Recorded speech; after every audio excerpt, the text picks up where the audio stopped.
दीर्घसोमंगल्या आंजनेयाय नमः। मनोजवं मारुततुल्यवेगं जितेन्द्रियं बुद्धिमतां वरिष्ठं वातात्मजं वानरयुधमुक्तं ಶ್ರೀರಾಮದೂತಂ ಶಿರಸಾ ನಮಾಮಿ। ಹನುಮದ್ ವ್ರತ ಪಾವಗಡದಲ್ಲಿ ಇದು ಪ್ರಸನ್ನಾಂಜನೇಯ ಸ್ವಾಮಿ ಅಂತ. ಇದು ಪುರಾತನವಾದ ಸುಮಾರು ವರ್ಷಗಳು, ಸುಮಾರು 1000 ವರ್ಷಗಳೇ ಆಗಿರ್ಬೋದು. ಈ ಸಣ್ಣ ವಿಗ್ರಹಕ್ಕೆ ಕೆಳಗಡೆ ಇದೆ ಅದು ಸಣ್ಣ ವಿಗ್ರಹ.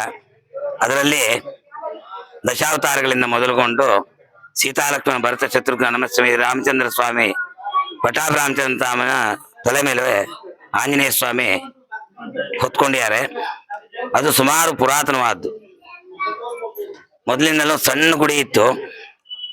ಈ ಗುಡಿಯನ್ನ ಈ ಗುಡಿಯಲ್ಲಿ ಪ್ರತಿ ವರ್ಷ ಹನುಮತ್ ಜಯಂತಿ ಒಂದು ಮಾಡ್ತಾ ಇದ್ರು. ರಥೋತ್ಸವನೂ ನಡೆದಿತ್ತು. ನಾವು ಹುಡುಗರಾಗಿದ್ವಿ ಆಗ. ಅಂತ ಕಾಲದಲ್ಲಿ ಮತ್ತೆ ಯಾಕೋ ಅವಸಾನಕ್ಕೆ ಬಂತು. ಅದಾದ ಮೇಲೆ ನಮ್ಮ SSK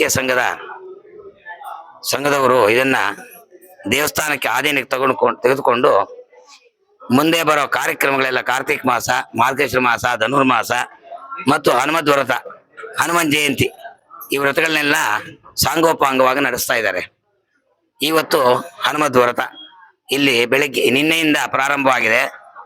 ನಿನ್ನೆ ಸಾಯಂಕಾಲ ಕಲಶ ಸ್ಥಾಪನೆ, ಆಮೇಲೆ ಹೊಸದಾಗಿ ಶಿಖರದ ಮೇಲೆ ನೂತನ ಕಲಶ ಗೋಪುರ ಕಲಶನ ಪ್ರತಿಷ್ಠಾಪನೆ ಆಯಿತು. ಅದಾದ್ಮೇಲೆ ಇವತ್ತಿನ ಬೆಳಗ್ಗೆ ಆಂಜನೇಯ ಸ್ವಾಮಿಗೆ ಪಂಚಾಮೃತಾಭಿಷೇಕ, ರುದ್ರಾಭಿಷೇಕ ಆಯಿತು. ಅದಾದ ತಕ್ಷಣ ಕಲಶಗಳಿಗೆ ಅರ್ಚನೆ ಮಾಡಿ ನಂತರ ಅಗ್ನಿ ಪ್ರತಿಷ್ಠಾಪನೆ ಆದ ತಕ್ಷಣ ನವಗ್ರಹ ಹೋಮ, ಆಂಜನೇಯ ಸ್ವಾಮಿ ಮೂಲಮಂತ್ರ ಹೋಮ ಇವೆಲ್ಲ ಪೂರ್ಣಾವತಿ ಆಗಿ ಈಗ ಪ್ರಸಾದ ವಿನಿಯೋಗವಾಗ್ತಾ ಇದೆ.